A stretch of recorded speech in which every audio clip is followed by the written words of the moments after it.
Well, hello everyone, and welcome to my channel. This is a weird time for me right now because if you're watching this, my sabbatical is already over. But as I'm filming this, I'm in my last week. Yeah, it's coming to an end. It's going to be so sad. I'm not prepared, but I do still have some reading goals.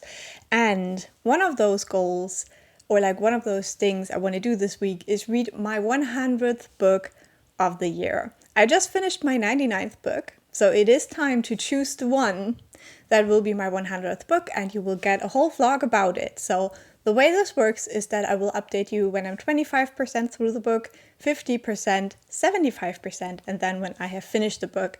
And I thought I'd choose a book that I really wanted to read this year, and that would probably also be kind of interesting to follow me read like that closely. So the book I have chosen is We Used to Live Here by Marcus Kliewer. I don't know how you would say that with an English accent. Like, it looks very German to me, that name. So, yeah, this is going to be the little journey we will go on together. Hopefully I can read this within the next 2 days, so we'll see how nice the actual updates will turn out, but I wanted to introduce this vlog to you. Now, do I know what this book is actually about? Not very much. However, the general setup really reminds me of a movie. I think the movie is called Funny Games, and if you want to watch it, you have to watch the Austrian version because there is a US remake which is trash. You need the Austrian version. And it is one of the most frustrating movies I have watched in my whole life. Like, that movie actually almost made me throw my TV out of the window. So I'm intrigued to see how the book actually compares to that, because the setup sounds the same. So you have a house, you have people live there, and one day someone shows up and they ask to be let in, and then they refuse to leave. We'll see. It sounds very intriguing. It is currently still October, so I am reaching my 100th book very early this year, because usually I would read my 100th book at the end of December and not the end of October. So I think a spooky, scary horror read is perfect this year. So let's see how it goes. The intro is already way too long, so yeah, let's get reading.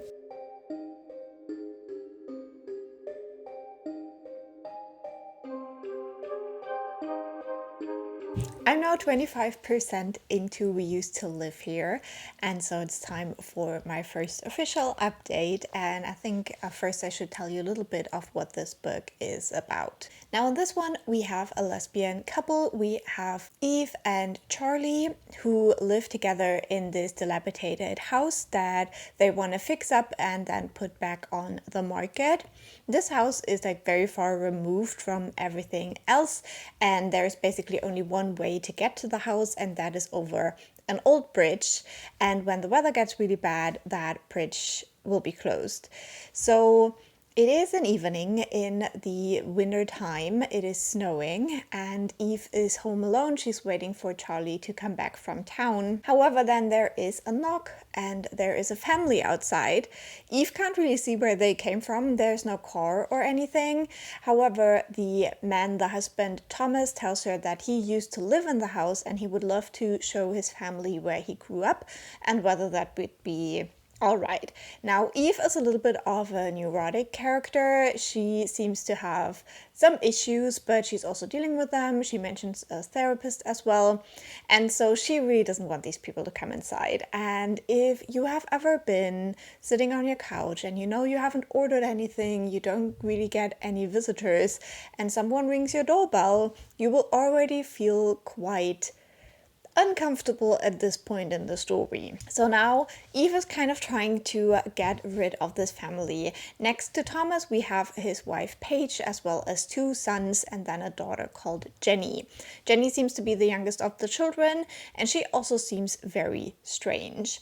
So basically Eve tells them they can't come in because they are just moving and it's just all a little bit too much. And so Thomas is like, okay, fine. We were just asking, we'll respect that, we'll leave. But Jenny is the one that kind of breaks Eve's confidence with her like sad looks and all of that. And so in the last moment, Eve calls them back and says they can have a quick look around. Now, obviously, things go wrong.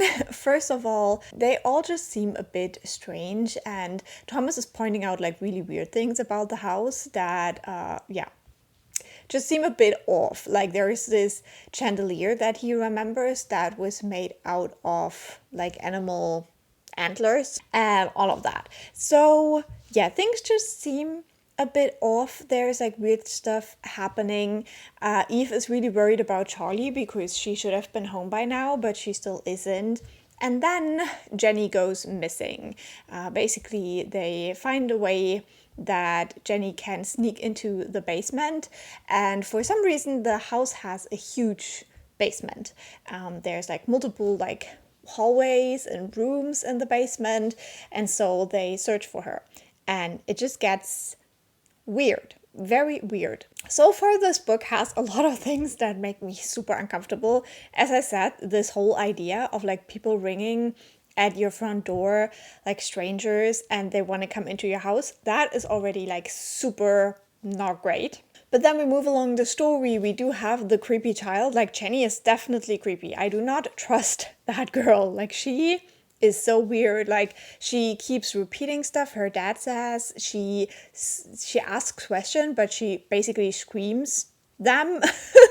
And then the whole like sneaking into the basement and hiding thing. Then we have Thomas, who also seems to be very weird, very strange. His wife Paige seems to be religious, and there is a dinner scene where she gets into the whole like your lifestyle talk with this lesbian couple, which is very uncomfortable. And then we do also have a pet. Our like two girlies, they have a dog, and I'm worried. I'm worried about the dog. I hate it when horror books feature pets.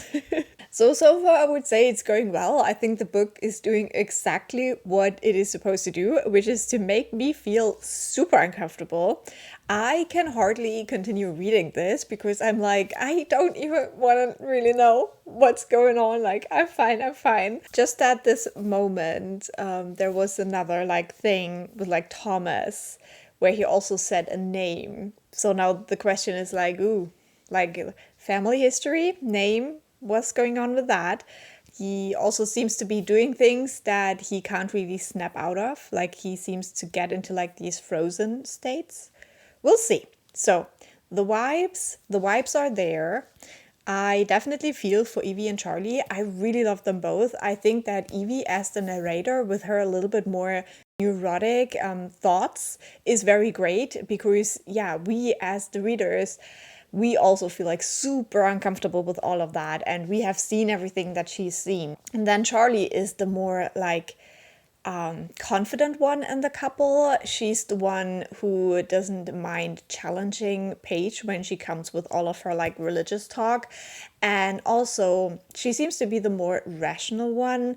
But then we'll see how quickly things get so out of hand that Charlie won't be able to rationalize it anymore. So I'm definitely intrigued, loving these two characters, very much not loving this weird ass family in their home, and we're gonna continue. I hope to reach the halfway point later tonight, so we'll see how that goes.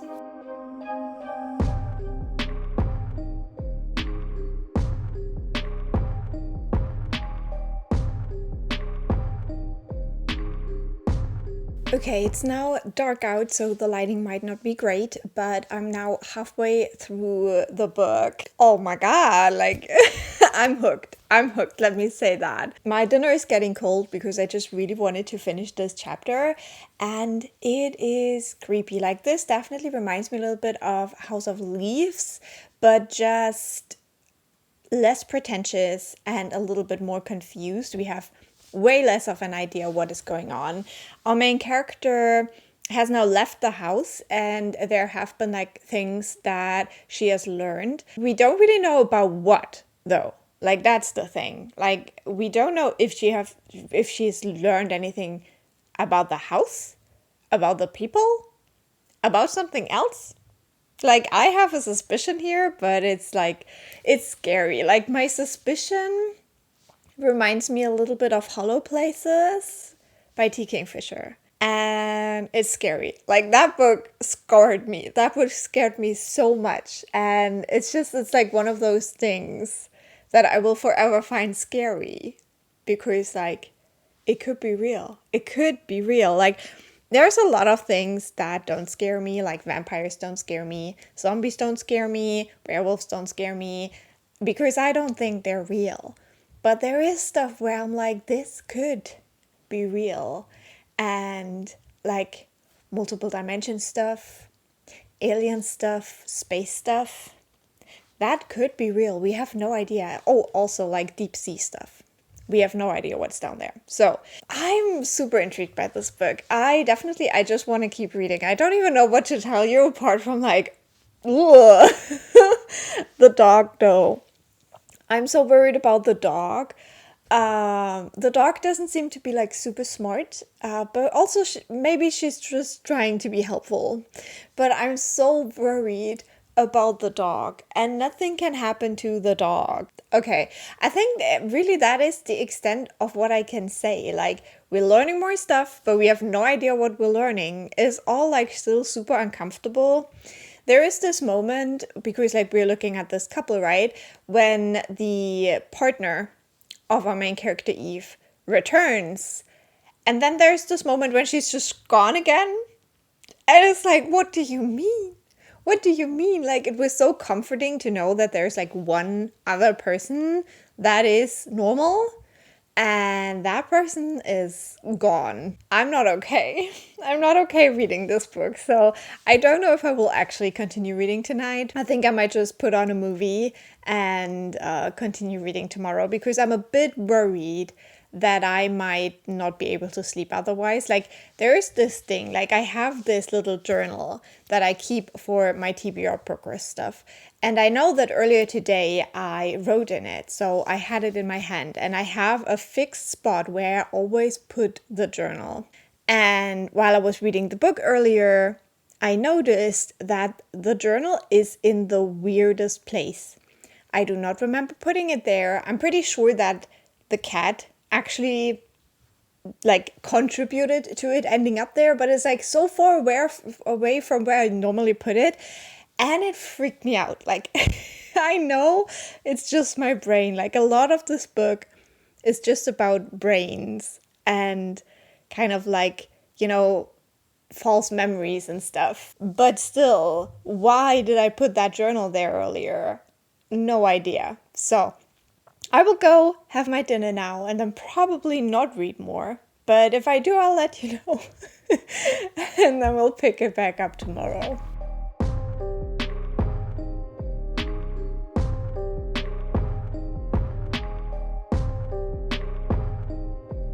So we are losing the daylight very fast again. I can't believe how short the days have gotten already, but whatever. I'm now 75% into We Used to Live Here, so it's time for another update. And I don't really have like a big update. I'm still enjoying it. It's still very intriguing. We do get a little bit more into like some psychological concepts. Maybe something I haven't mentioned yet is that we don't only get the kind of narrative of the story. We also do get a couple of like documents, usually at the end of chapters. And in these documents, it's sometimes about people who gone missing, sometimes about like psychological like phenomena and stuff like that. So there seems to be a connection to the story, a little bit of like background information maybe of like weird going on stuff. So it is very interesting, very intriguing still. I think right now I'm not freaking out quite as much as I was last night. During the halfway point, we definitely reach a level of like discomfort and confusion that was like very, very impressive. Right now, a lot of things have happened so that the story has calmed down a little bit.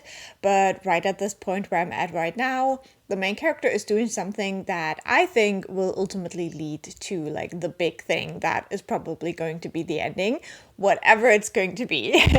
We still have a couple of pages left to explore that. I wouldn't say that this third quarter of the book is a lull. I think it's more like things calming down a little bit again before we get into the really crazy stuff. So we'll see whether I'm correct with that assessment. Something other really, really strange that I just wanted to mention quickly, because this is about strangeness, you know.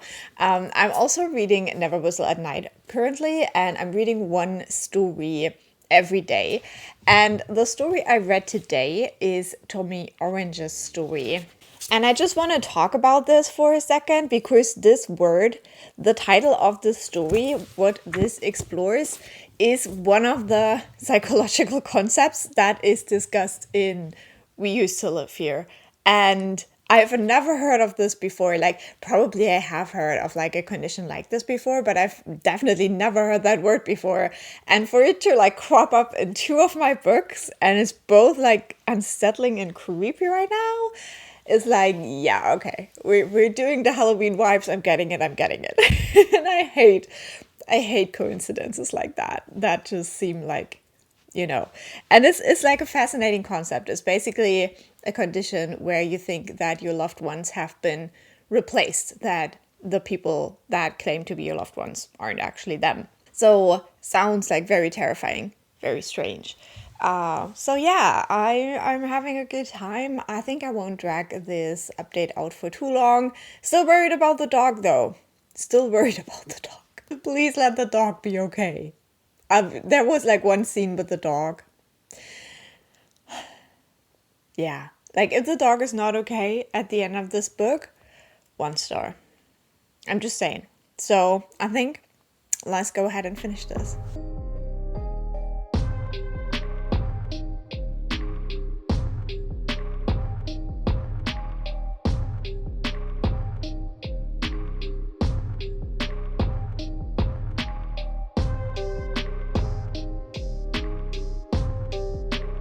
So I've just finished the book, and believe me, this breaks my heart more than it breaks your heart, but this was not it. The first half of this book promised so much that the second half did not deliver, like at all. What was this? Like, this ending was terrible. It's like, you know, it created the foundation for something like really unique and crazy and scary. And then it was just like, but what if this is a crazy woman? And I'm just so sad right now. I'm so sad. Like, yeah. I feel like I have probably listened to a lot of reviews from people who don't usually read horror and who gave this book 5 stars and absolutely loved it. But yeah, why was that the ending? Why is there like so much loose stuff that never plays into the story ever again? Like the whole like hut in the wood thing is like completely useless. What even was that? Nothing about that made sense. Like it is kind of pretending that this story is more than it is, and it makes no sense. Like you have these like very dubious kind of warnings in the hut, and I thought that would play into the story at all, but it did not. The main character never thinks about the whole thing ever again. I like horror, like for example, like what I thought I would get in this book is something like The Hollow Places, is something like Annihilation, you know, this kind of like horror that is not explained but has a logic. This did not. This tried to do something similar and then abandoned it and left it like dying on the road. I'm so sad right now. Like for the first half, I'm still gonna give it 3.5 stars, but I'm so sad right now. I can't even describe it. So At least this was like a super fast read. Like the printed copy of this is just over 300 pages, but I'm pretty sure that if I would look at it, the font would be like very big because like I flew through this book.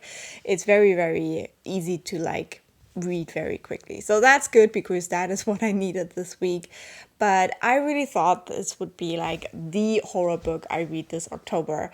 And it just wasn't. It really wasn't. And that's so sad because now I feel like I haven't really read like a really good horror book this month. Why? But okay. Yeah, I'm not gonna steal more of your time. Just take my sadness. I think for the people who have read this book, I do want to go into a couple of spoilery thoughts, and then we can wrap this thing up. Yeah, if you want to leave, if you haven't read it yet, if you don't want to hear the spoilers, please make sure to like the video. That really helps me out.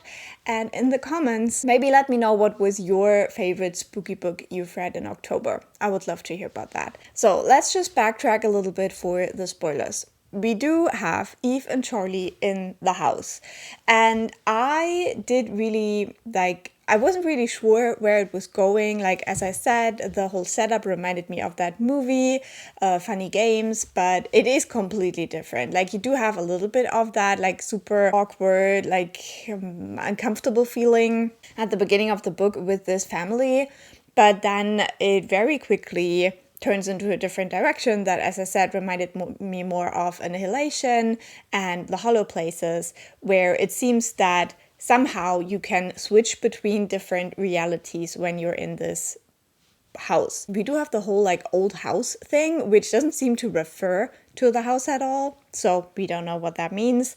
We do have the hut with the map, and as I said, those like different warnings, like I don't remember like exactly, but like some were like this and this person is an anchor, and you had all of these like words and stuff. So I really thought it would build on that. But in the second half, none of that ever got important again. Like, they go to different places when they leave the house, and the places are different, but there is like no rhyme or reason to it. There isn't like this underlying like logic to this where she would like remember, oh, one of the notes said this and now I see this person and it makes sense. It's nothing like that. It's just like, okay, like maybe she was crazy, maybe Allison is crazy, but then maybe Thomas is crazy, and he like has this moment where he's like, we were here before the trees and we sowed the trees or whatever, but it doesn't fit into anything. Like, there is no like folklore that is the groundwork for it. It just feels like a jumble of like things that might be scary. We have the haunted house idea, we have the people who don't leave idea, we have the whole like reality idea, we have the whole situation with the asylum, and so it's like all just like typical things that maybe haven't been thrown together in this way before, but maybe there was also a reason for it because it actually makes no sense and the pieces don't fit together in my opinion. So yeah, I was just like really disappointed with that. And then also I felt like in the end we had like 5 different kinds of Charlie. Like, we have the real Charlie who apparently went into the house, never got out.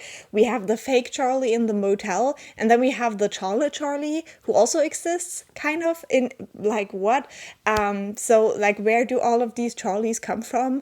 We do have the thing with like the tattoos. Sometimes they have tattoos, then they don't have tattoos. Makes no sense. We have the whole like, there is like this religion thing thrown in there. Makes no sense at all. I mean, like, yeah, don't get me wrong, Paige is scary. Like, I don't want to meet a woman like that. She really reminded me of my stepmom, and that's not a good thing. But how does it fit in? How does it fit into the story?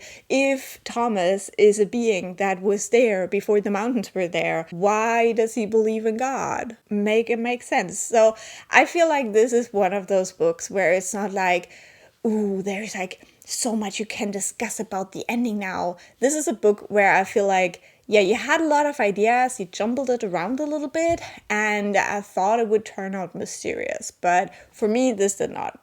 I'm sorry, like, first half, really good, building up the atmosphere. Second half completely lost me. unfortunately. So yeah, I really don't know what else to say. I mean, the whole like Allison is here, Allison is not here, Allison is playing hide and seek for no reason. Like, yeah, okay, throw in the creepy child playing hide and seek in the basement for no reason. The whole Jenny thing never went anywhere. Like, especially with the way Jenny is in the other house, like when it's like all 50s house and the family lives there. She seems to be like still very perceptive, and it never goes anywhere. It never goes anywhere. None of it does. So yeah, I'm just very frustrated right now. I really, as I said, I need these books not to have answers, but to feel like there is like an underlying logic, an underlying folklore that you could understand, but you just don't. And this book does not feel like that, unfortunately. So I don't want to be very negative. So I'm just going to say, sadly, I'm quite disappointed with how this book went. I might still pick up the author's next book, but right now I don't really feel it. So we'll see how the reviews turn out. And I think for the future of my horror reading, I really need to find some horror channels and trust their opinions, because all of my like fantasy friends who read like 2 horror books a year sadly might feel like different about the books than I do, just because of, you know, what we like in horror and also how much of it we read and stuff. Not that I'm reading like a ton of horror. Nevertheless, I really thought I would sit here now and go through all of my ideas and theories for what is like behind all of that. There's nothing behind it. So yeah, have a good day. Thank you so much for watching. Like, definitely, if you have read the book, let me know down below how you felt, if you can see what I mean. Or yeah, I don't know. Have a great day. Thank you for watching, and I'll talk to you very soon with a happier video. Bye.